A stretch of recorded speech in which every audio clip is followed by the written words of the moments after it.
Matter, as I mentioned before, again, is anything that occupies space and has mass.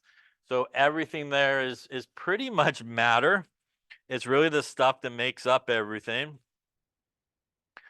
And like I said, I'm going to kind of skip through some things in this chapter. So let's talk a little bit about the scientific method here.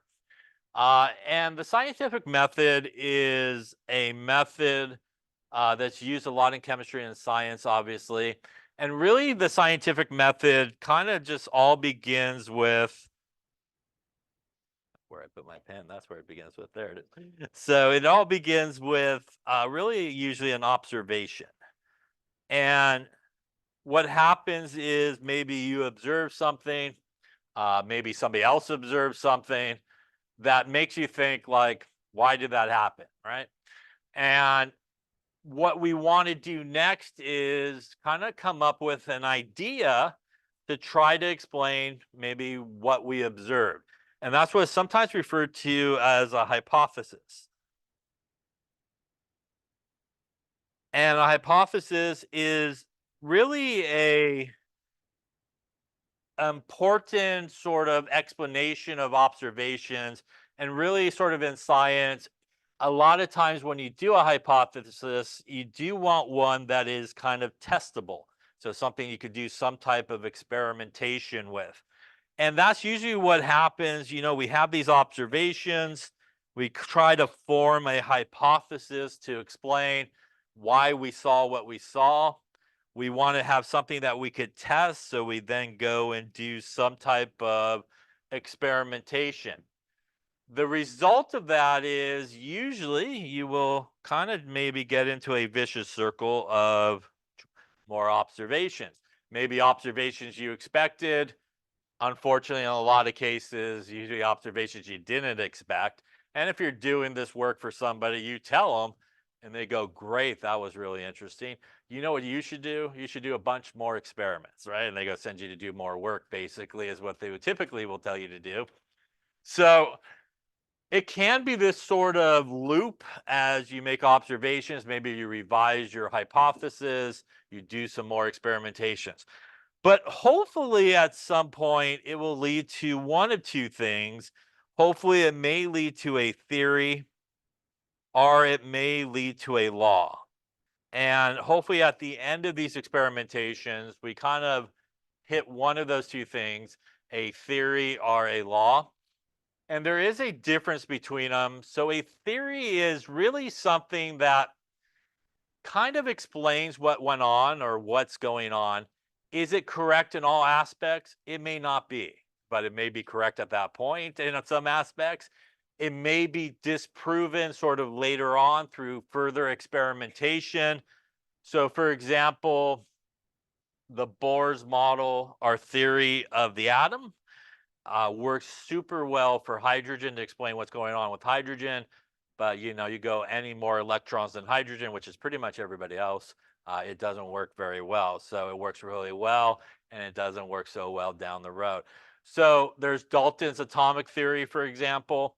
Dalton's atomic theory at the time explained a bunch of ideas about atoms and what makes up atoms. And it was sort of correct at the time, but later sort of experiments found things like, as we'll talk about, isotopes and things like that, which sort of disproved not all aspects of his theory, but certain parts of his theory. So theories you could kind of think of as, a general explanation of sort of what's happening, kind of to the best of the ability of the information they have kind of at the time. It is not really set in stone. It could be kind of further revised down the road. And that is different than a law. A law is something that no matter what happens, it always happens the same way. So there's kind of like no exception. There's a law of conservation of mass, which means you do not create nor destroy mass along the way. So, for example, in a chemical reaction, if you started with 4 carbons and you ended with 4 carbons, those carbons may not be in the same things on both sides of the reaction, but you had 4 to start with, you had 4 to end with. And since carbon weighs about 12 grams, the mass of the carbon that you started with will be the same mass of the carbons you ended with, because you have 4 basically on each side of the dill. So we don't lose anything like that. Also, the law of conservation of energy.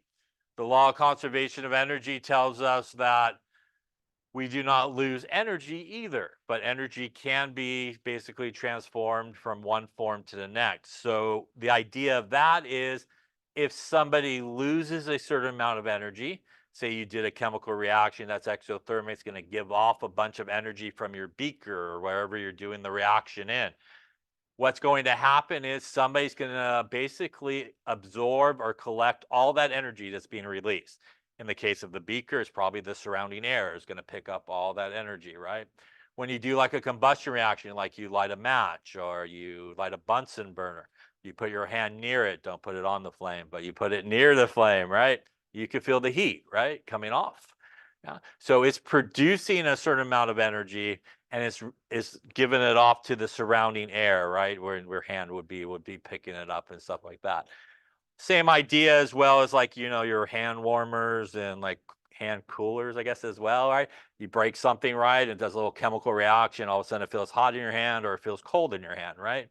And that's really a transfer of energy. When you do that and you break it and it releases in an exothermic reaction all that energy, and you're holding on to it, your hand picks up all that energy and you feel nice, warm, and toasty, right? Because it's picking up all that energy as that reaction is taking place. Same thing if you kind of broke that thing, kept it in your hand, and it was an endothermic reaction, like sucked out all the energy, right? The only thing it has to suck out the energy is from your hand. It's going to take all that energy out and absorb all that energy that you lose from your hand into whatever you're holding, and then will feel really cold to you in your hand. That transfer of energy will be equal. The amount of energy lost from your hand will be the same amount picked up by the object you're holding, or vice versa. The amount of energy released by that reaction will be the same amount of energy that you pick up in your hand. So these are laws of conservation of energy, and we have certain laws that no matter what happens, there's really kind of no deviation from it. Any questions on any of that there? Okay.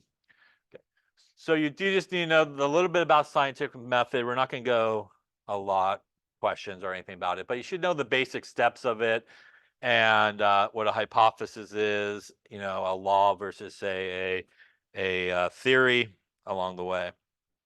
All right, so like I said, we're going to kind of skip through some of this stuff here. You definitely should look it over, but uh, again, there's a lot of review type stuff in here. As I mentioned before, there's a couple of sections on math skills and chemistry.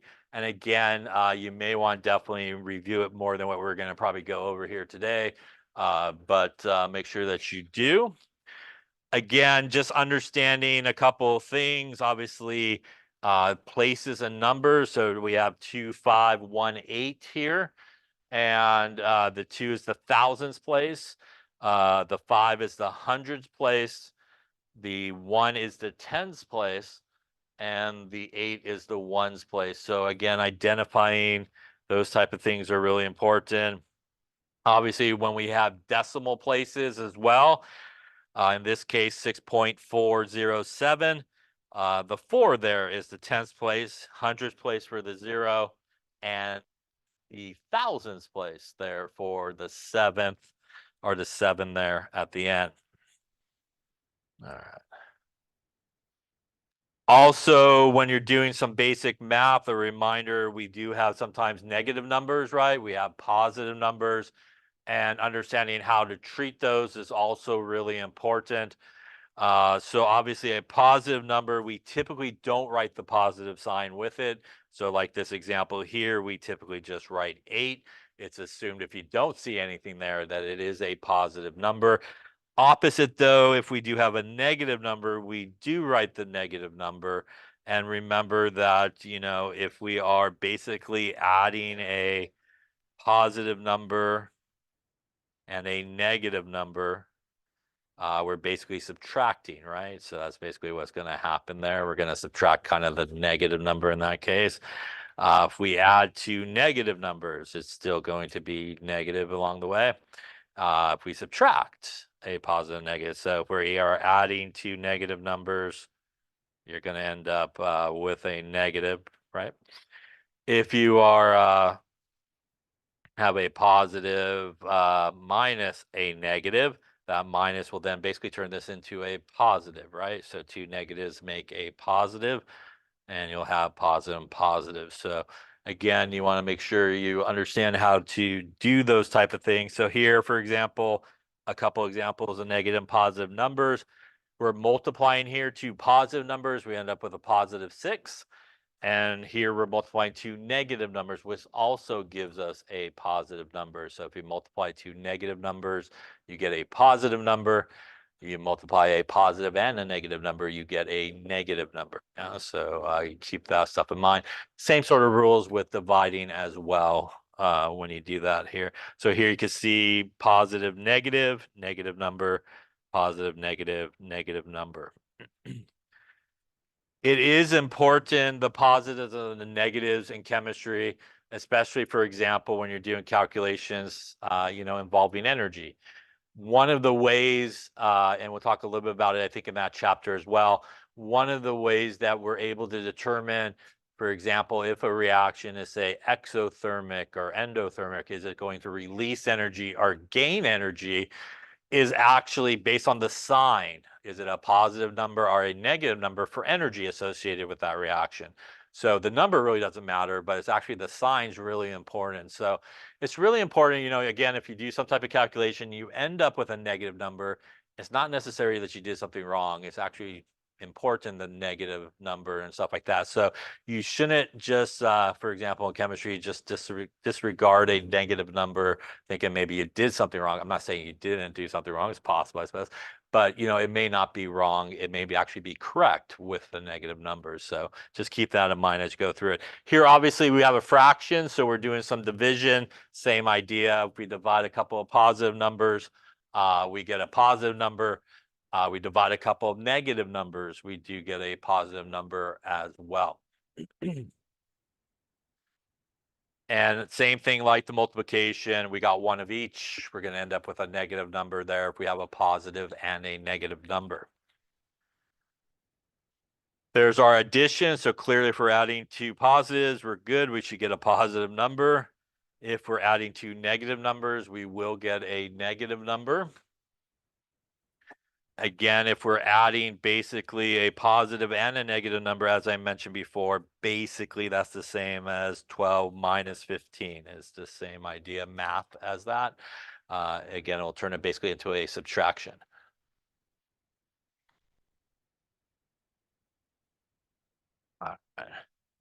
Now, more importantly, maybe the most important thing, or one of the most important things that you'll see in chapter 1, in my opinion, is kind of this thing. It's a good reference. As I mentioned before, lots of times in chemistry, I see it a lot on papers that people have things set up correctly. And then you look at the answer and go, like, how did they get to that answer, right? There's some type of disconnect between the work that's on the paper and how it was punched into the calculator. There's something goes wrong in between that. So using your calculator is really important, especially important in this class as well. And when we use our calculator, we want to make sure we use it correctly. So I'm going to actually skip the calculator and come back to it so that we could talk about it in relation to not graphs. We don't do very much graphs. In relation to actually scientific notation. So we'll come back to the calculator and kind of tie this into it as well. Scientific notation is probably the most important thing out of this chapter. And that is something that you do need to know how to do. So scientific notation in general is this formula here, which is n times 10 to the n. And this first n is a number between 1 and 10, okay? So it cannot be less than 1 to do proper scientific notation. It actually cannot be 10 or above. So it's got to be kind of less than 10, but it can be 1. So anywhere from 1 to just under 10, that first number can be. Times 10 to the little n here, this will either be a positive or negative number. And that really is dependent on which way you need to move the decimal point to get to a number between 1 and 10. So that's basically which way you got to go to get to a number between 1 and 10. And it will either be positive or negative depending on which way you got to do that.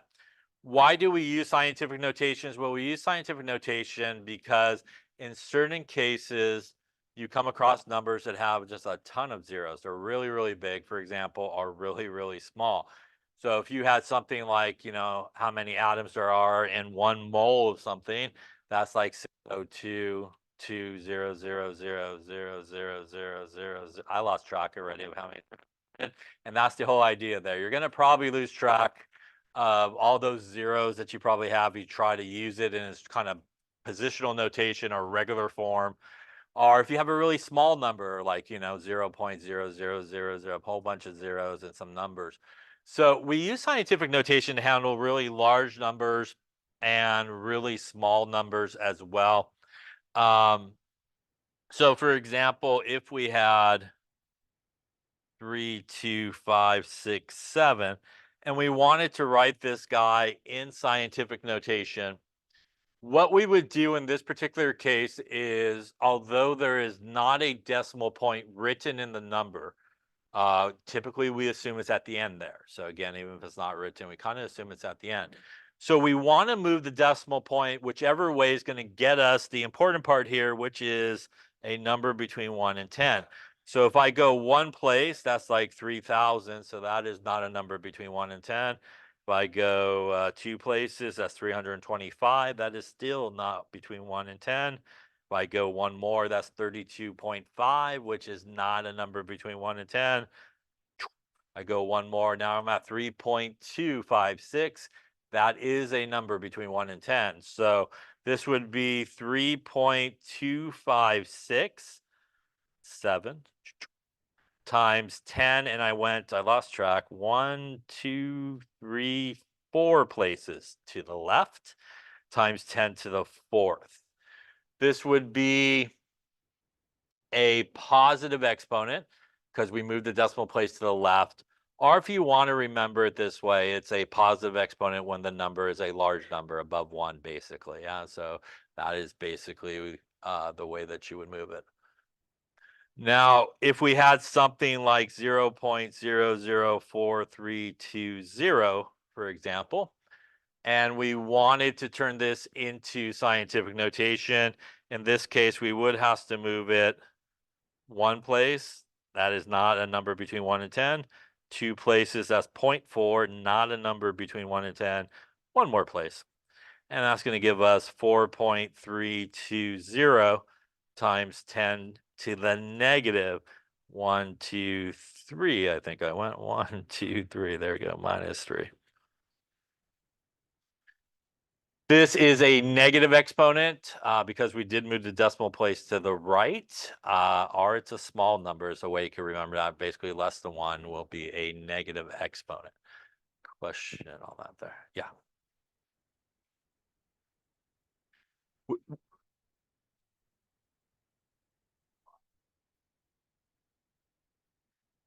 So we will talk about what to do with that in the next chapter. I'll preview it here right now. It has to do with what's known as significant figures. And when you turn a number, say from sometimes referred to as positional notation, just regular form, decimal form, if you will, into scientific notation, or if you go from scientific notation back to decimal form, you never want to lose any significant figures because they're important. So if we look at the number just quickly, they're all significant, and we'll explain that obviously in the next chapter. All 5 of those numbers are actually significant, and that's why we would not round in this case any of those numbers. Otherwise, we lost some significant figures, and that wouldn't be good. And it's the same reason for the guy on the bottom. Starting with the 4, and then the 3 and the 2 and the 0, those are all significant figures, and that's why we actually kept the 0 at the end of it there and didn't drop it off. And again, we'll get into that. They, for some reason, do scientific notation in chapter 1 here, and then significant figures in chapter 2. So we'll merge back into that in a second. There was another hand. Was that kind of similar question, or did you?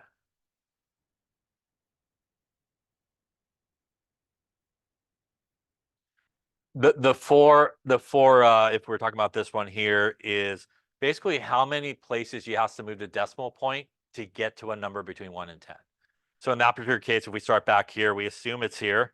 We had to go basically 1 spot, 2 spots, 3 spots, and 4 spots to get to that number between 1 and 10. And it's the same for the 3 to here. The 3 is how many places we had to go to get to 1 to 10, and we had to go 1, 2, and 3.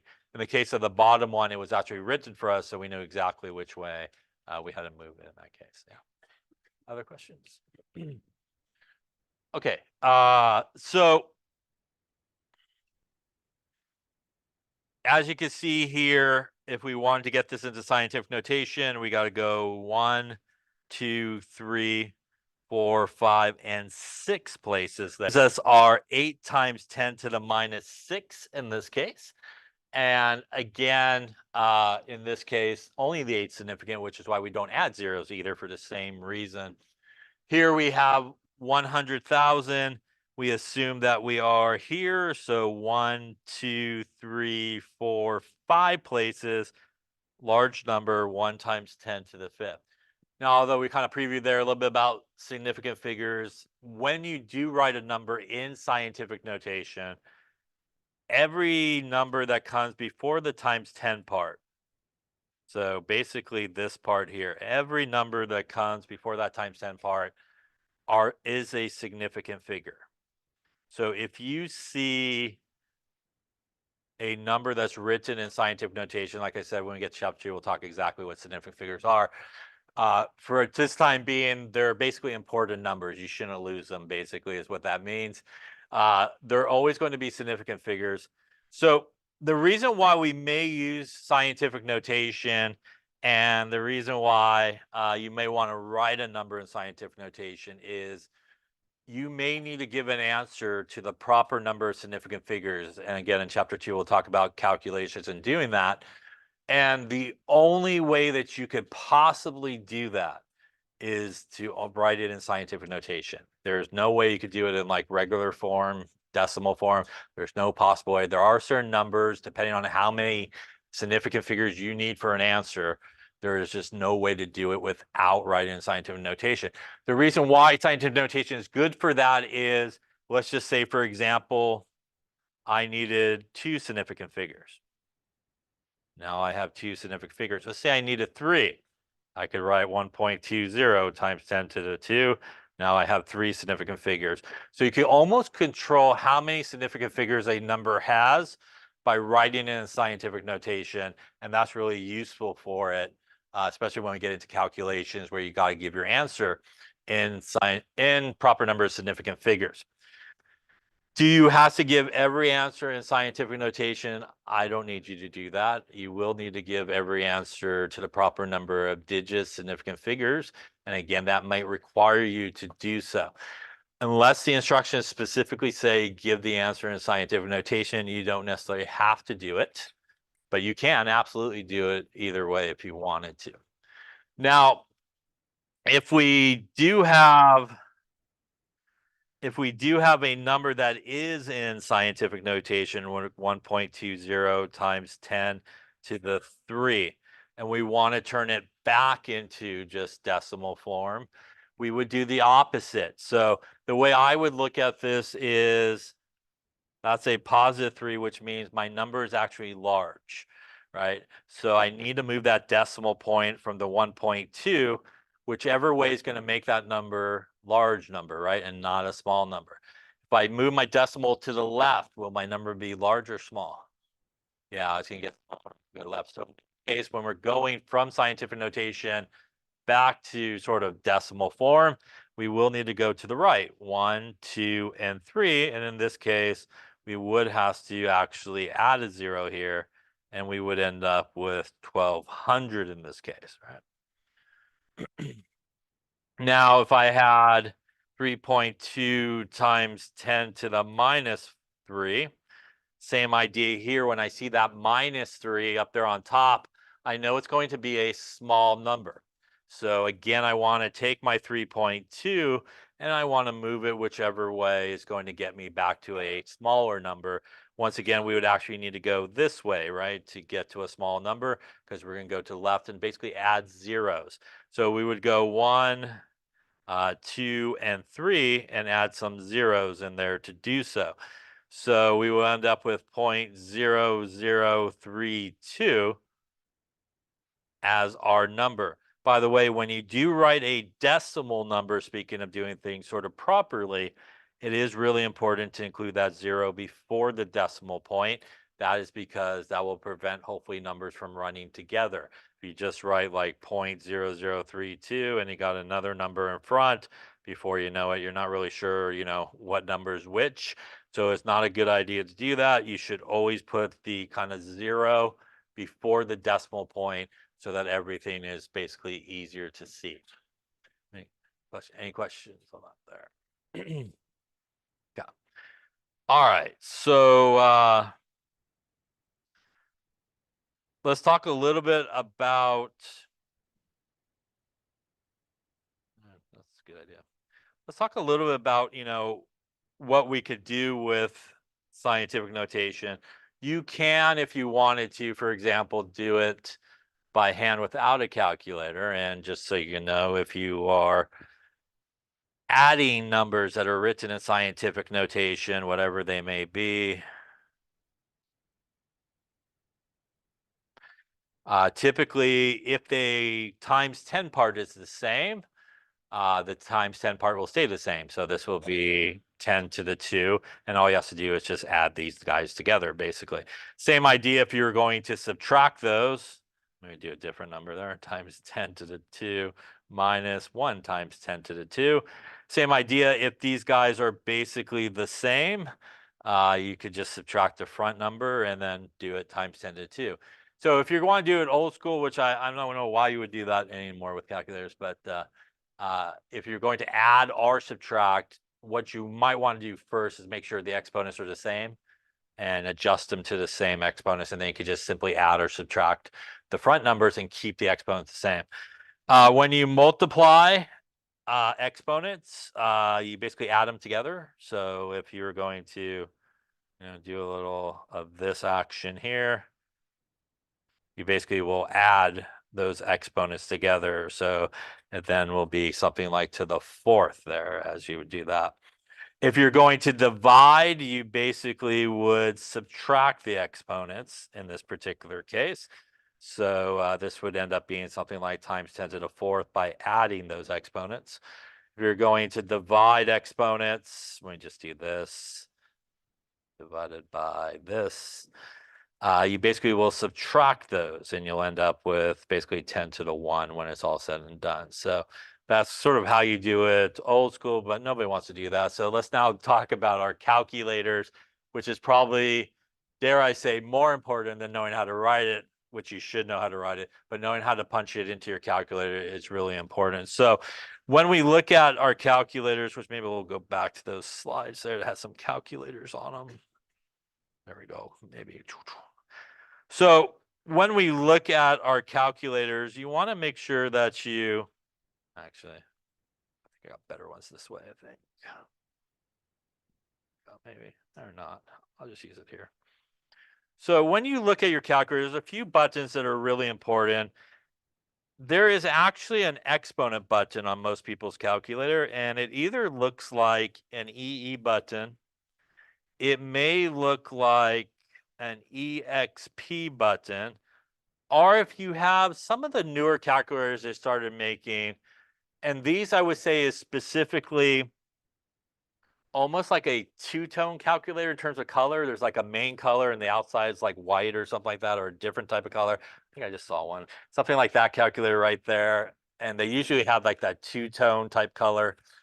You might have this arrangement in terms of buttons, which is actually a times 10 to the n. And you will usually have like a little wheel type of thing on your calculator as well towards the top right of it. These are actually your exponent buttons. And these we're going to talk about in a second how to use them here. But these are definitely the buttons you want to use when you're doing a number in scientific notation. In addition, another really important button is the negative button. And on most people's calculators, it looks like that, or it may look like this. So those are the two sort of common sort of change the sign. I call them negative buttons, but it kind of changed the sign of whatever you're doing. These two buttons are really important, especially when you're typing numbers in scientific notation into your calculator. So for example, if we had this number 6.25 times 10 to the minus 4, and we wanted to properly punch this into our calculator, this is really what we should do. We should take 6.25. I'm going to first talk about if you have one of these two buttons here. And I would say on most people's calculators, if you're looking for these buttons, most people's calculators, that button is right around here, kind of middle left, or bottom right is usually where you can find those. Sometimes you may need to hit like a shift button or second button, and it's on another button in this area to sort of find those. The negative button oftentimes are towards the bottom or sometimes kind of right around here as well. That's kind of where you'll find those buttons. So if you're one of those two buttons, you're going to apply 6.25, you're going to actually hit your exponent button. And what you should see on your calculator at this point is probably 6.25. And on some people's calculators, it will pop up an E. Or on some people's calculators, it'll go 6.25 and maybe pop up a couple of zeros up on top, or a combination of like 10 and a couple of zeros kind of up on top. And that's usually what will happen. When you hit this button here, the exponent button, that button represents the times 10 part of the number. So you do not need to hit the multiplication button. You do not need to hit any other button there. And if you are hitting the multiplication button while you're trying to type a number in scientific notation into your calculator, you are doing it wrong and you will get probably the wrong answer. By the way, the other popular button people like to use for scientific notation that you should not use is the log button, because on most people's calculators it's got something that looks like scientific notation above it. That's actually the inverse log. You don't want to use that either in this situation. So you should not use that button for sure. All right, so once you do that, what is left to punch in for this number is actually the negative and the 4. So you would punch in next the negative button, whichever one you got, and 4. And basically what that will do is it puts you a -4. This will change to like a -4. And that is the proper way to punch a number into your calculator in scientific notation and hopefully get the right answer. Obviously, we would then do something with it, multiply it by a number, subtract it, add it to a number, divide it by a number. Now, if you have these buttons here, which is more that two-tone type calculator, not a big deal, except you got to do a little bit more work when you punch numbers in scientific notation into your calculator to get the right answer. So you pretty much have to, if you have this combination, this kind of two-tone calculator, you need to put every number that's going to be in scientific notation in parentheses in your calculators. So what you would do is, if you have this, you would actually start by opening a parentheses on your calculator. You would then hit 6.25. You would then hit your exponent button that looks like that. And what you should see on your calculator is a parentheses, 6.25. It will pop a times 10. You will now have a blinking cursor up there in the top right, blinking at you right about now. You will then do the rest of it just like the other one. You will hit your negative button and 4.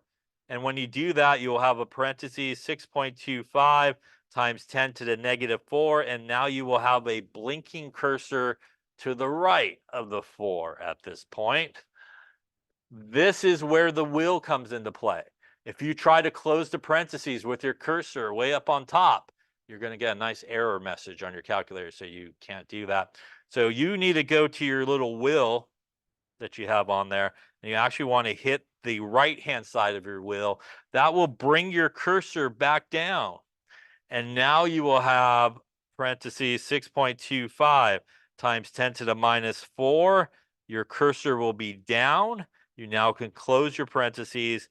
It will now give you a regular size closure there, and then you're good to go. Obviously, that's a lot of steps. It's just written out that way so you can see the steps. Obviously, if you get used to doing it, It's not going to take you all day to do it, but you have to do obviously a lot more steps, if you will, for it to be correct.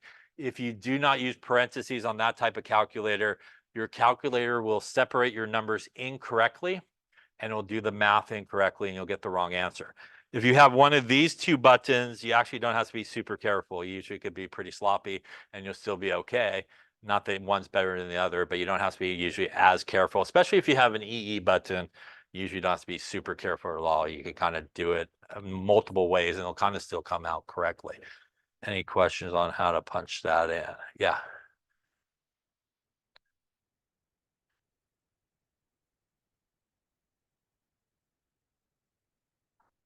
Yeah.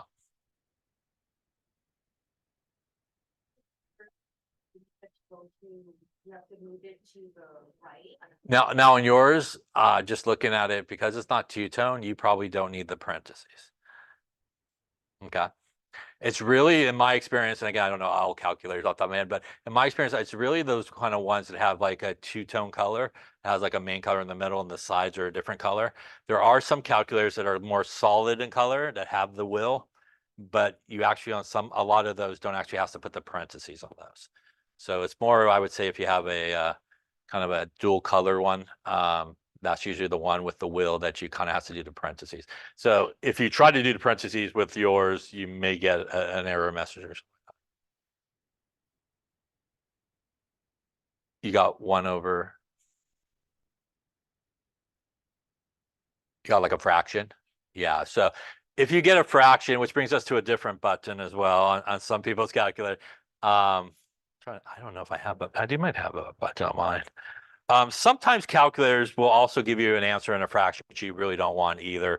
There's usually a button, I'm trying to see on mine where it's at. There's, I almost want to say there's like a button that's like an S with an arrow to a D or something like that to the right. Uh,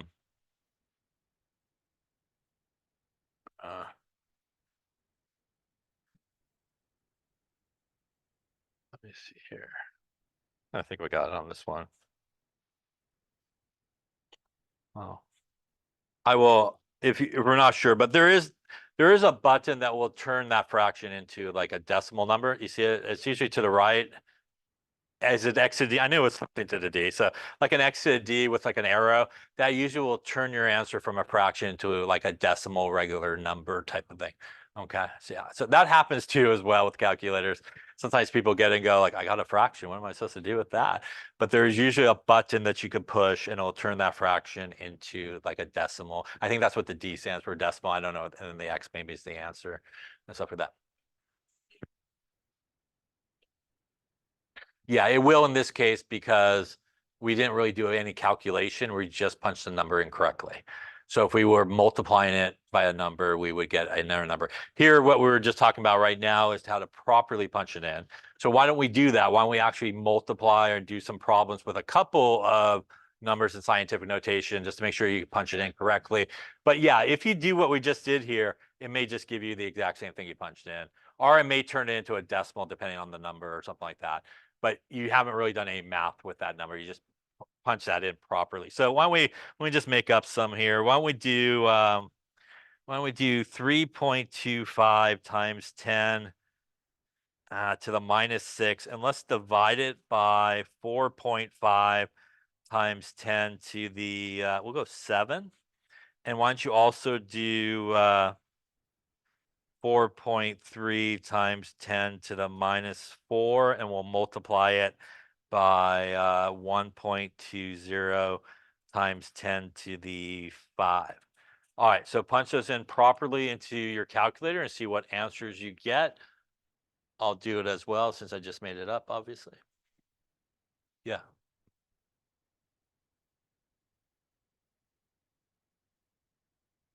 You do not. So once again, if you have either that EE button or the EXP button, you don't need to parenthesis up the numbers. You do need to put them in correctly.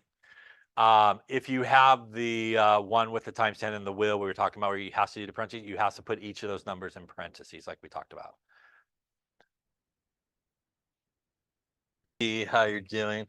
So I'm gonna do something, I think. Let's see. We will talk about how to punch this in. So we'll start with the first one here. So if I want to punch it in, again, if you have either the EE button or the EXP button, this is how you should punch it in. You should go 3.25. You should then hit your exponent button, either the EE button or the EXP button. You should then go with the negative button, and you should go 6. And that again would be the proper way to type that into your calculator for that. In this case, we're dividing next, right? So obviously you want to hit your division button. And then we want to type the other number in the exact same way. We're going to go with 4.5. We're going to hit our exponent button. Again, that exponent button takes care of this part, so no need to do multiplication button or anything like that. This is actually a positive exponent, which means we don't need the negative button on this one. We just need 7 and an equal. Yeah. Now, if you have the one with the will where you do have to put parentheses, I'm going to try to remember. You're going to go parentheses. You're going to go 3.25. Going to hit your exponent button. You're then going to hit your negative button. You're going to hit 6.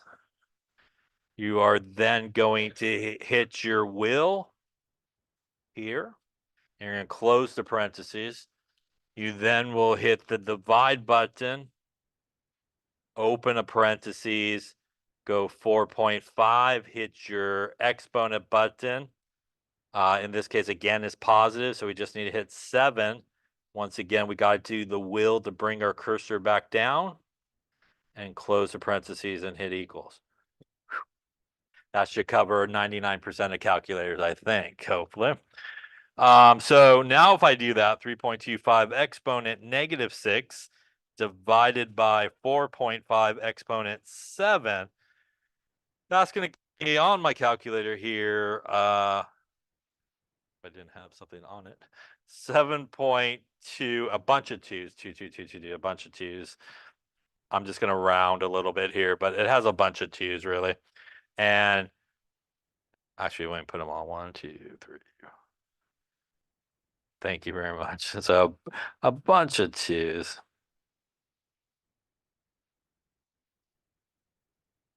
And on my calculator, I have E minus 14.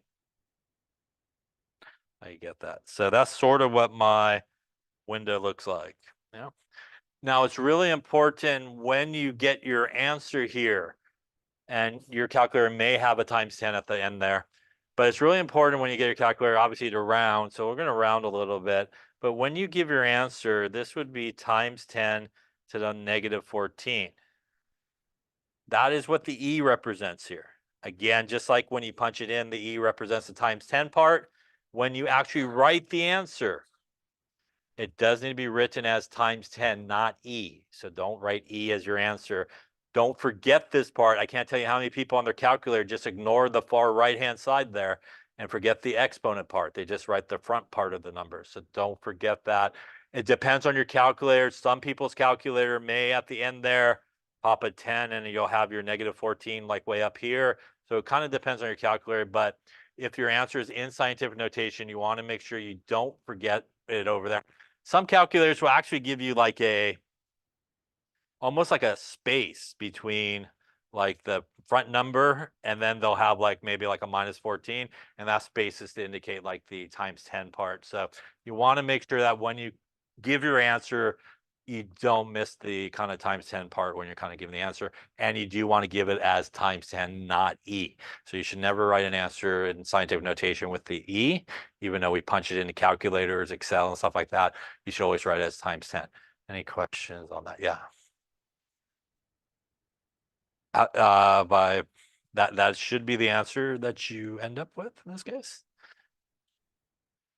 So again, we're dividing, right? So in this case, you take minus 6 minus 7, right?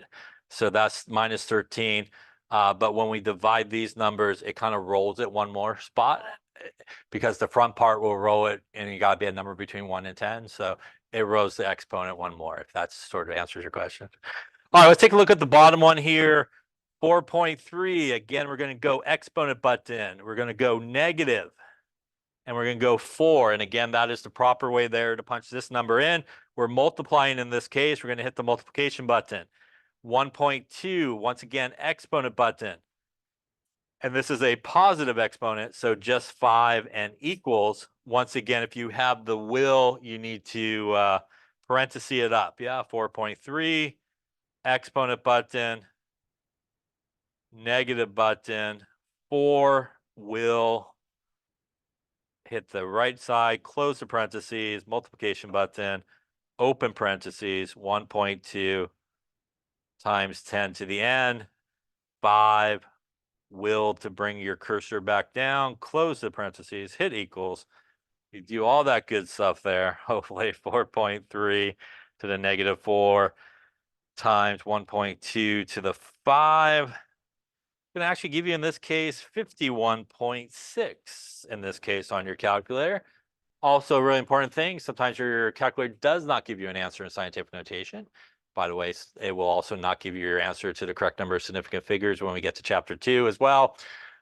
You could write scientific notation. If I want scientific notation on this, we're going to go one more place to the left there, right? So 5.16 times 10 to the 1 would be scientific notation if I wanted to write that. Again, a number between 1 and 10. Question how to punch it into your calculator, which I would say is probably, I think I changed the page there, probably more important in some cases than writing it in scientific notation. Any questions? All right, so make sure you know how to do that. If you're not sure still where your exponent button is at some point, come see me with your calculator. Yeah, we'll figure it out together on your specific one. Any questions on that there? I think we're going to maybe take a 10-minute break here, stretch your legs there, come on back.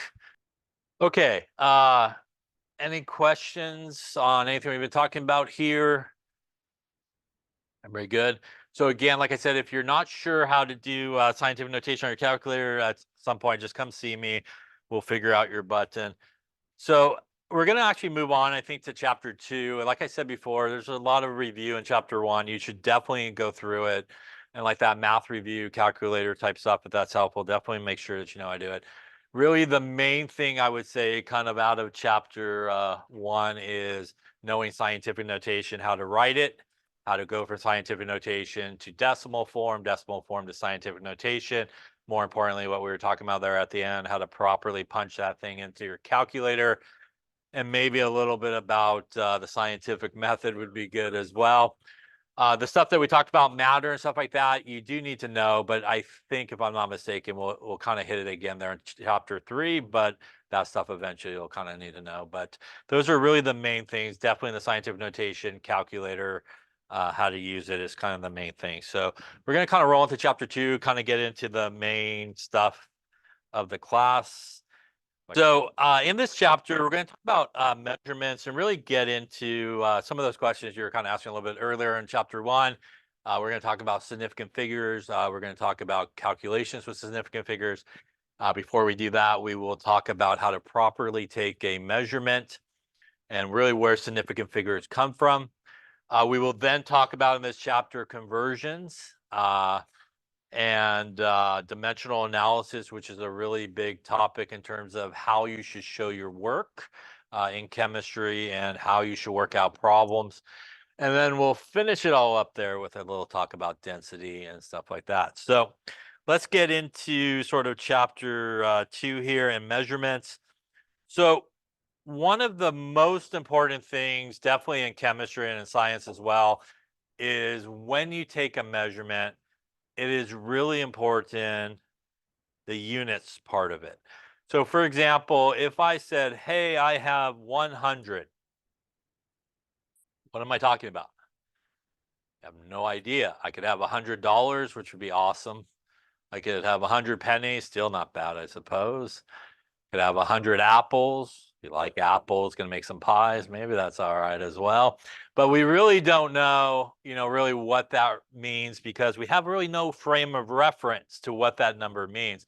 So whenever you take a measurement, and lots of people don't do this, You should always have a number and you should always have a unit associated with it so that when you do something like that, oh, I go 100 grams. Now I know I have 100 grams of something, which is actually a mass. As we'll talk about as well here, it's also really important to understand what that unit means, right? So when you say something, it is correct in the sense of when you tell somebody, I have 100 milliliters of mass. That is incorrect because milliliters is a volume, right? And grams, though, is a mass. So you want to also have a relationship in your head of when I see that unit, what does it represent? Is it like a mass? Is it a volume? Does it represent something? So we have units, and really, when we talk about units, there's kind of two types of units that we come across. There is what is sometimes referred to as the English units or the US units, sometimes referred to, which is kind of what we use here in the US. And, pretty much everybody else in the world there rolls with the metric system. So there's kind of the US, or sometimes referred to as the English set of units, and we have the metric system. And depending on which system you're using, they obviously do use different sort of symbols, right? So this is meters, which is metric. Here in the US, right, we use inches. And the metric countries, when they weigh you, even here, sometimes they still weigh you, I think, in kilograms. But, they use kilograms, but here we look at pounds, right, when we're doing weighing and stuff like that. When you look at your car speedometer, right, it's miles per hour. And then there's usually a little thing that says kilometers per hour, right, in case you happen to be driving over there in Europe or something like that. So, or a metric sort of country. So we have these two units, and you could imagine that if people are using different units and the world gets a little bit smaller in terms of people doing business with each other, if we're doing business here in the US and we're using US units or English units, and you're doing some business there in Europe and they're using the metric system, that could be really problematic, especially if you're building something and you're doing measurements in inches and they're doing measurements in, like, meters or centimeters. That's not so great, right? So you get the wrong sizing, things don't fit correctly, and you have problems.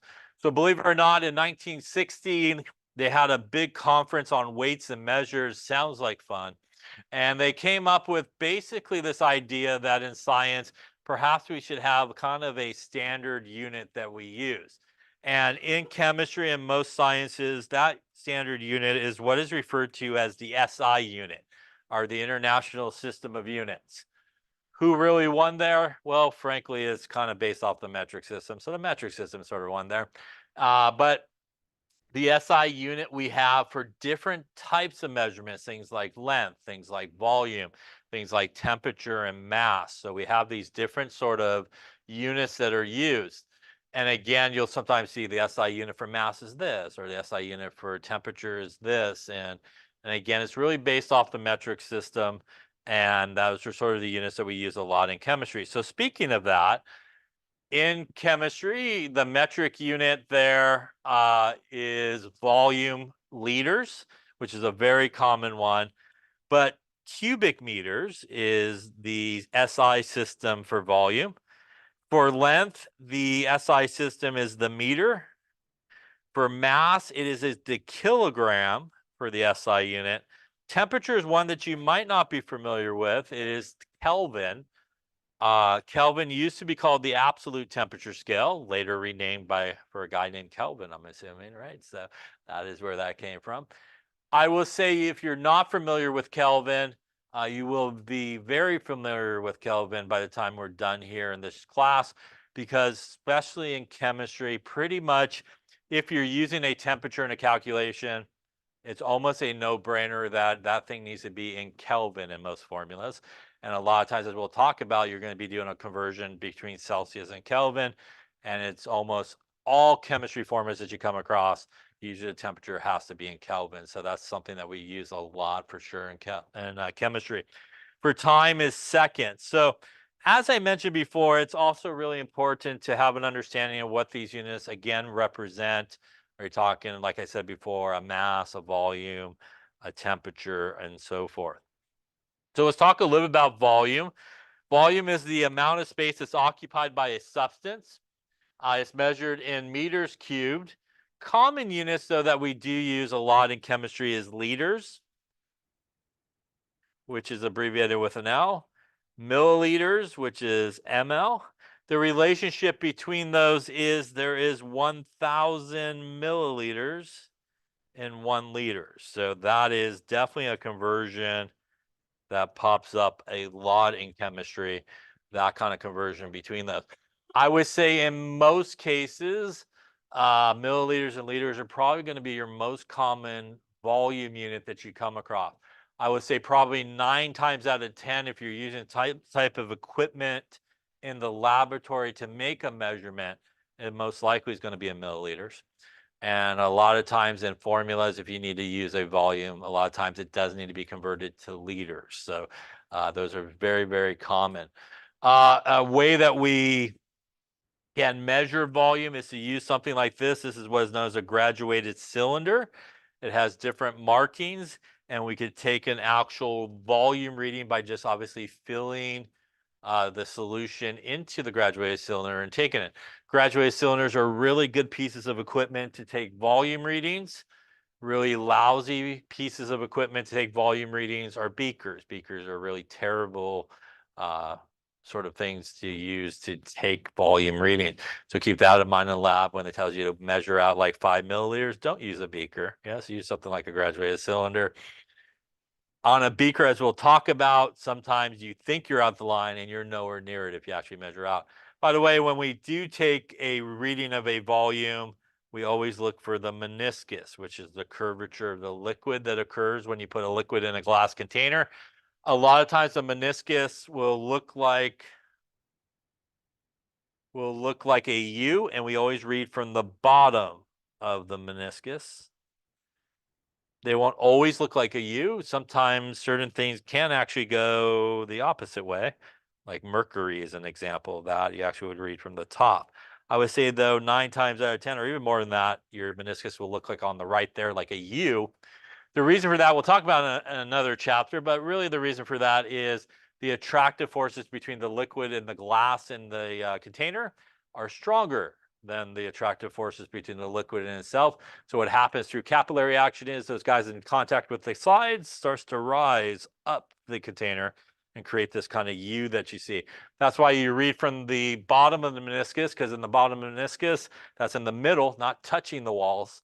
And that's really truly where the volume is. If it didn't have that attractive force to the container, the volume would be back down where it is in the middle and the bottom. And that's why you take a reading there. Now, again, like I said, 1 liter is 1,000 milliliters. Definitely we use a lot. I would say all these do pop up. This one does sort of pop up. That's a quart, by the way. I'm not sure where the T went, but there should be a quart there. But definitely this one, as I mentioned before, 1 liter is 1,000 milliliters. Definitely something that we see a lot. Length, on the other hand, as I mentioned, is meters. And that is both the metric and the SI system. Meters, centimeters, kilometers are very common units. So centimeters, meters, kilometers are all very common sort of units that we see. There's 1,000 meters in a kilometer. There's 100 centimeters in a meter. Yeah. So those are some common sort of length conversions that we do. How do we get length conversions? Well, we use a ruler a lot of times, right, to measure length. By the way, we talked about volume there a second ago. You could actually take 3 length measurements together and to get a volume. So for example, if we measured a cube and took the length times the width times the height, and we measured each of them in centimeters, each of these individual measurements are length measurements. But when we multiply them together, we will actually get cubic centimeters, which is actually a volume. So if you take basically a measurement of a cube, length times the width times the height, and 3 length measurements and multiply them together, you actually get the volume of that solid object by doing so. But each of the individual ones are length measurements. By the way, 1 cubic centimeter, which is a volume, is the same as a milliliter. And perhaps in the medical field, it's the same as a cc as well, right? A cubic centimeter, give that person 5 cc's right before they die, right? So those like medicine, I watch the medical shows occasionally, so they give you those type of things when they say those things. So for chemistry, for the most part, we don't use cc too much in here. We do use cubic centimeters written like this, but a cc is the same thing as a cubic centimeter. More so used a lot of times in sort of healthcare and that type of situation as well. Here are some conversions. Like I said, this one is definitely one. These other ones do pop up. This is something that you should know. That is the relationship between sort of the metric system and the English system, if you will. 1 inch is equal to exactly 2.54 centimeters. So that's an exact conversion. So if you look on a ruler where you have the 1 inch marking and you go straight down, you'll be about 2.54 centimeters on the bottom, right? So when we look at a ruler, right, we typically have up on top inches. On the bottom, we have centimeters, right? And the little dashes where the centimeters are what? They're millimeters, yeah? So the millimeters, 10 millimeters in a centimeter, right? So the little dashes on the bottom of the ruler where the centimeters are located are millimeters, and centimeters are the ones that are marked on the bottom, and inches are marked up on top on our typical ruler when you look at it. When we talk about mass, the mass of the object is measured as the quantity of matter it contains. There is a difference, by the way, between mass and weight. Mass is independent of the force of gravity, while weight is dependent on the force of gravity. So if you weigh yourself here versus the moon, because the gravity is different, your weight will be different, but the mass of yourself in both places will basically be the same. So typically speaking in chemistry, when you weigh something, which oftentimes confuses people, which we use here a balance to weigh things. That is what is referred to as a scale. It's a fancy word for it, I suppose. We use it to get the mass of an object. So you should refer to it as the mass of the object in chemistry when you go weigh something, not really the weight of it. And that is really this balance that we use a lot is something like that. Digital balances, by the way, as we'll talk about in general, digital displays, all the numbers are important, by the way. So if you use something in lab that is digital, you should always record all the numbers that are present. Yes, sir.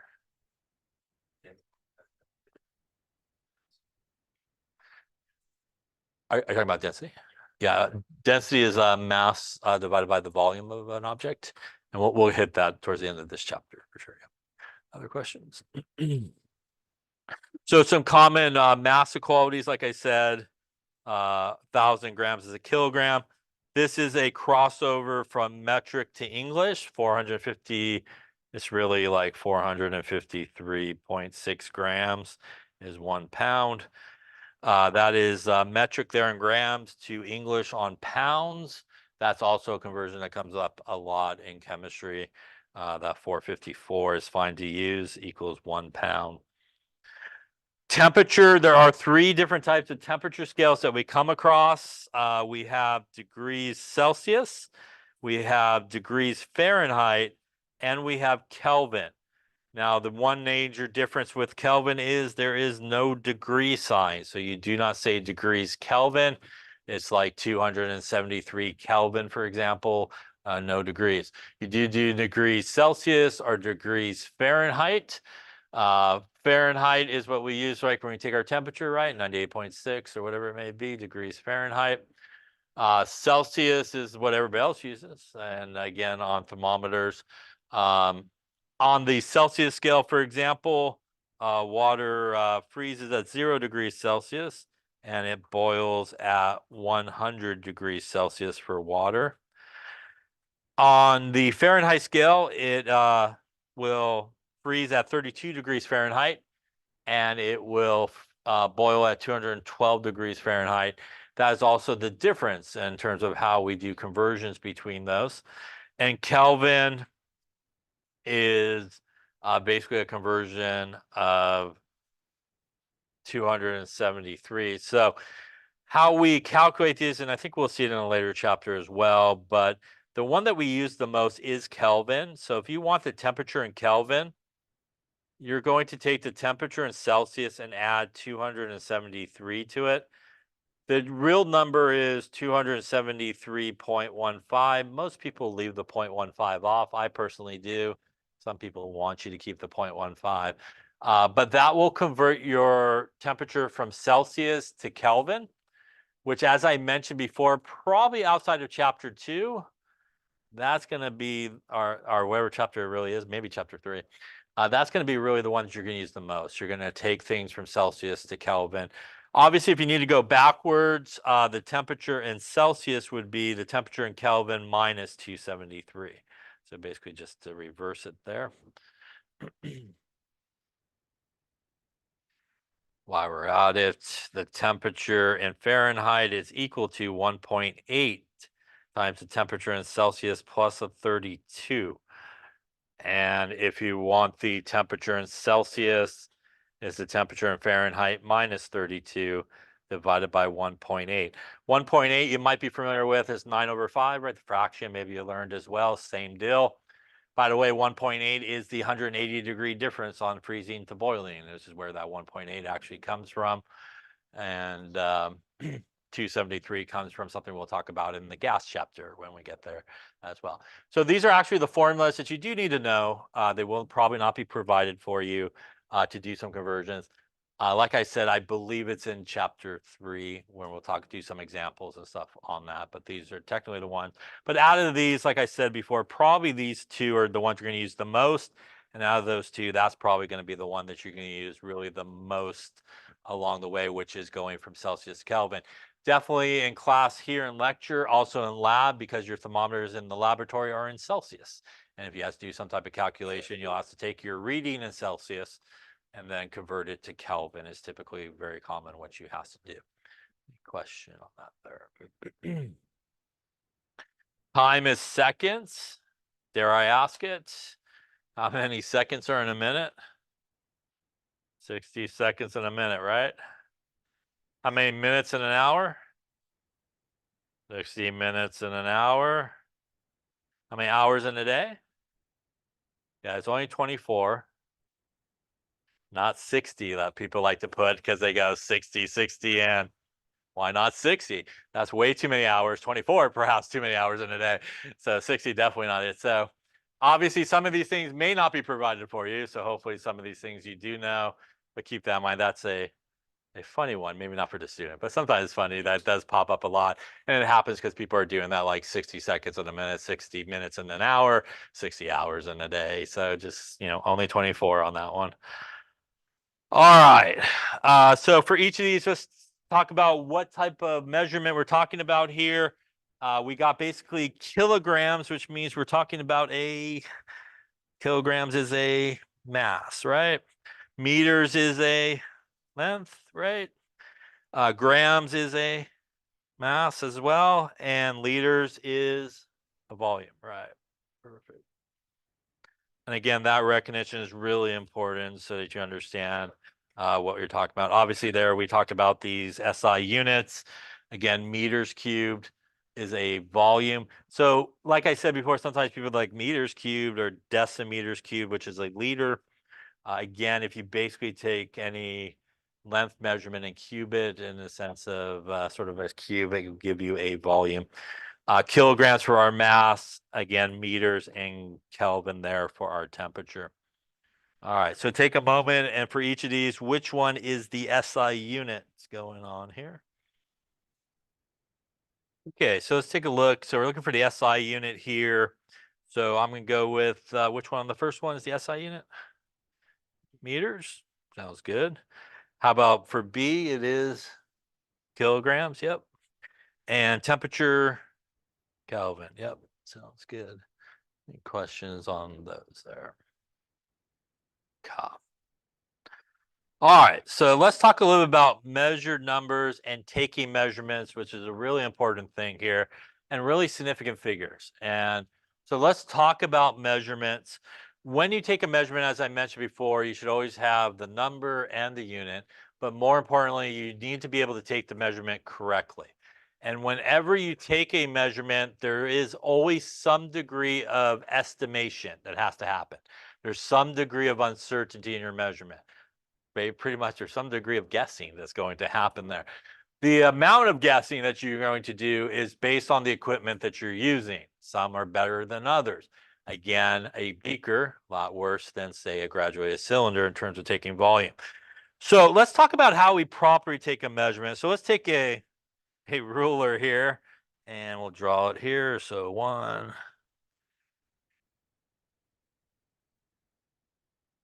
2, connected dots. We'll call these centimeters. And let's just say we wanted to measure my arrow in this particular case. So whenever you take any type of measurement, there's always kind of two sets of numbers that you should look for on the scale of the equipment that you're using.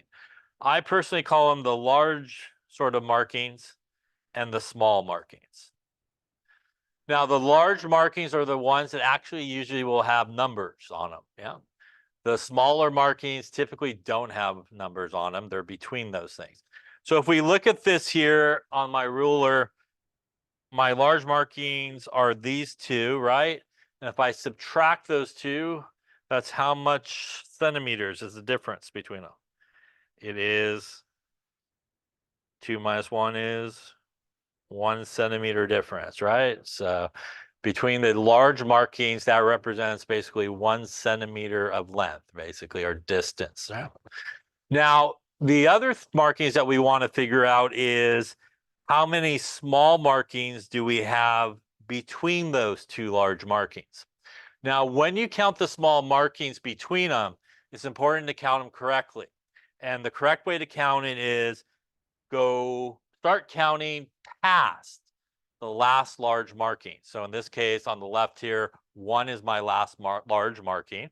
I would start counting the smaller guys here. That would be 1, 2, 3, 4, 5, 6, 7, 8, 9, and 10. We stop counting at the next large marking. So we start counting after the large marking, and then we keep going until we hit the next large marking. So we have 10 of these small markings.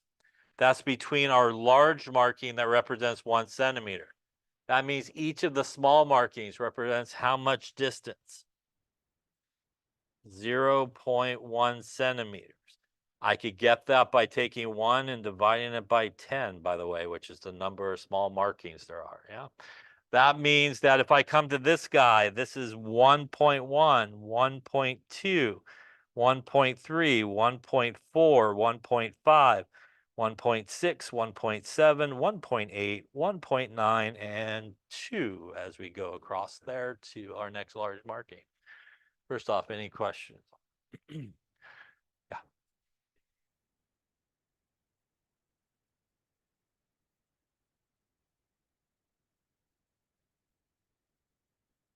We're going to talk about how to properly take it in 1 second right now, actually. So to answer your question is, when everybody looks at that, right, or whenever you take any type of measurement, there should always be some numbers that no matter who looks at it, everybody should agree, right? So as you correctly said, I think, everybody should agree that my arrow is at least 1.3, right? So it's definitely not less than 1.3, right?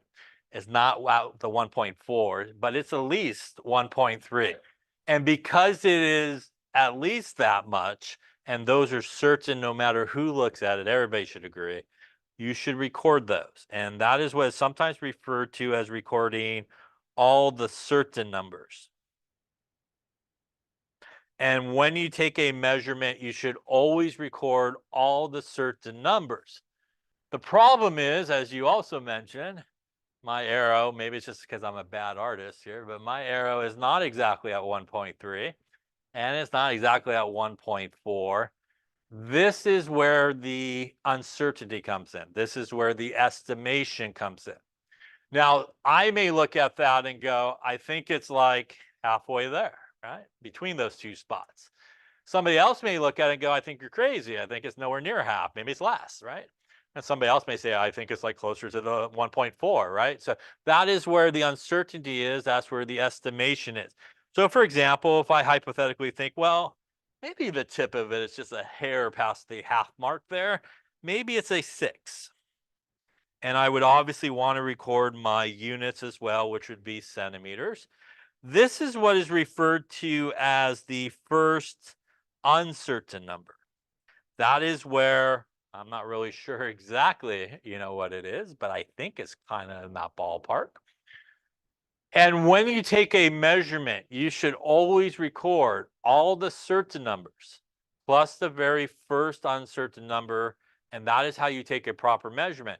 That is also, when you do that, by the way, are good friends known as significant figures. So significant figures comes from measured numbers, where you record all the certain numbers plus the first uncertain number. The uncertainty, or the estimated digit here in this case, is the 6. And what I'm saying is I think it's 1.36, but heck, it could be 1.37, might be 1.35. The uncertainty actually lies in that last digit. By the way, that would mean this number has how many significant figures? It would be 3, right? Because if it's a proper measurement, everything there is significant, right? So all the certain numbers plus the uncertain number. Question on that. Now, really important, you look at your scale because it may change. Well, maybe you see why I failed art 3 times. It's all right. All right.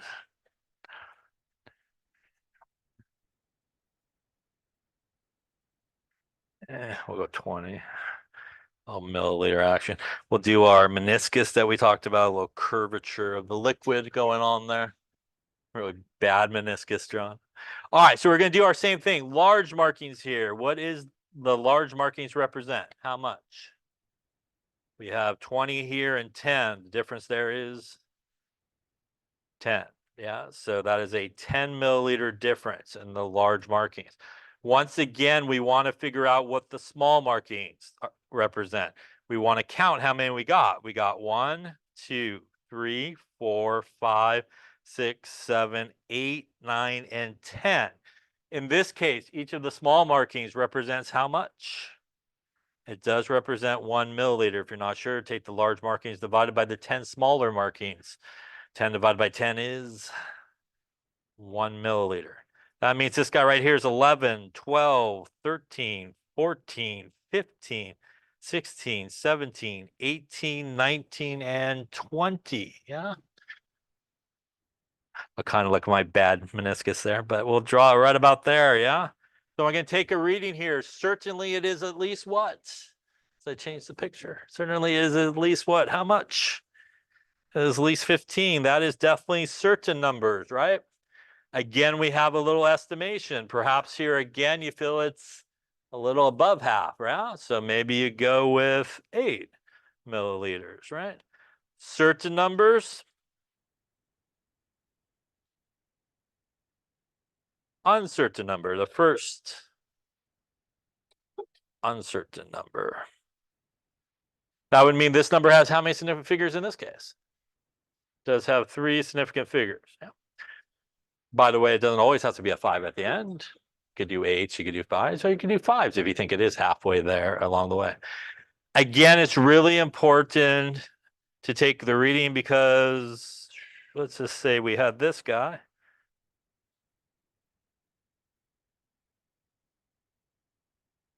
Try my meniscus again. All right, on this one here, my large markings represents how much on this one? I got 20. I got 10. How much? 10 milliliters, the large markings, right? The large ones. Yeah. In this case, our small markings. We have 1 small marking, 2 small markings, 3, 4, and 5. That means each of the small markings in this case represents 2 milliliters. Again, you can divide it by 5, right? Get you the 2 milliliters. Now that means that this marking here is actually 12. That's 14, 16, 18. We appreciate. There we go. We're going to go this way. Now when I look at my volume, it's between 14 and 16. What number comes between 14 and 16? 15, yeah? This number would have how many significant figures? It actually would have 2 significant figures. The uncertain number is the 5, yeah? It's the best you could do on this scale. The reason it's the best you could do on this scale is it goes from 14 to 16. In that little space, there's no way to know exactly where 14 stops and 15 starts, right? There's not enough room. When you just have like one difference between markings, right? Halfway is halfway, right? You kind of know it's halfway. You don't know in this case. So the best you could do on this is actually to the whole number in this particular case. So it's really important to look at your scaling because it can be different depending on the piece of equipment that you're using. And it may not even be the same as the person standing next to you in lab, because they might have bought it from a different vendor that has different markings on the scales and stuff like that. Now, typically speaking, you can take a reading properly to one more place to the right of the smallest marking. This is an example where you can't do that. But here, smallest marking was 1 milliliter. We could go one more place to the right to take the actual measurement. On our first one, smallest marking was the first decimal place.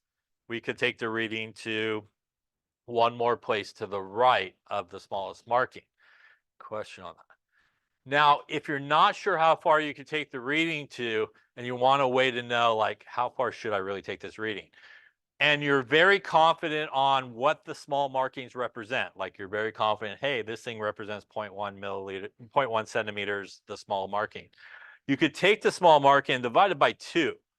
This will give you plus or minus 0.05 centimeters. That's how many decimal places? 2. How many decimal places do we take the measurement to? 2, yeah? If you take this guy, smallest marking is 1 milliliter, divided by 2, gives you plus or minus 0.5 milliliters. How many decimal places? 1. How many decimal places do we take the reading to? 1, yeah? Even works on the weird one, like we had on the next page. Take the smallest marking divided by 2 is plus or minus 1 milliliter. That's a whole number, right? Took the reading to a whole number. So that's how you can figure out the uncertainty in a measurement if you want. If you're not 100% sure, you can follow the general rule of going one more place to the right, and that usually works in pretty much all cases. But if you're very confident, I know for sure what each of the little markings represent, all you have to do is divide it by 2.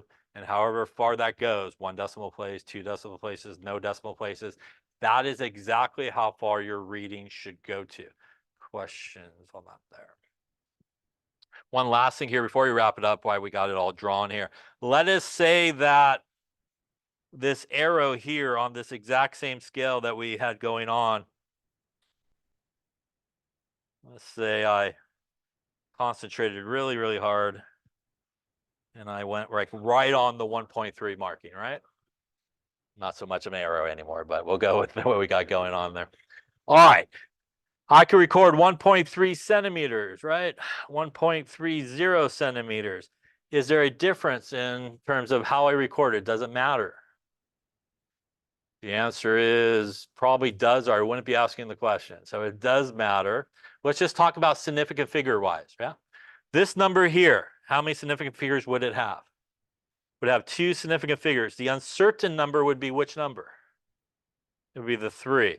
So what you're saying in this case is, I think it's 1.3 centimeters, but maybe it's like 1.4, maybe it's 1.2. That means you're thinking it's somewhere in that area. Is it anywhere near that area? That is a lot of uncertainty, right? That you should not have based on this scale. This number has how many significant figures? Would have 3 significant figures. The uncertain number would be? It is the 0. It is always the last significant figure there, right? So that is our uncertain number. So what you're saying in this measurement is, I think it's 1.30 centimeters, but maybe it's 1.29, maybe it's 1.31. When we look at that, that's like right there, right? So that is pretty reasonable based on the equipment that we have. So sometimes people think it doesn't matter if you lop off a significant figure like we were talking about earlier. It does matter, because if you take off that 0, like we did over there on the left, you just made your measurement a lot worse than it should be. You made it a lot crappier of a measurement than it should be based on the equipment you're using. Also really important is the opposite extreme, which is I want to be more scientific. So let me just lay up a couple more zeros because that looks chemistry-like. That now means that guy has how many significant figures? 6. I don't know. I just kept writing numbers, but it does have 6. The uncertain digit would actually be this guy, right? Now you just made this measurement way better than it ever could be on that scale, right? So you shouldn't go the other way either. You should always go to the proper number of digits, because putting extra zeros actually means that your measurement is way better than it should be. And lopping off zeros or numbers, you're actually making it a lot worse. So if you find yourself, which happens a lot, especially in lab, like you're on dead on a number. I always love when people go way out things. They're always dead on the number, always. They don't want to record anything else. It's 52 always. Point something? No, it was 52. I stood there all day to measure it out. If you hit right on a number and you have the ability to go to one more digit, you need to add the 0 to maintain the proper number of significant figures, or you have a really bad measurement. Any questions on that?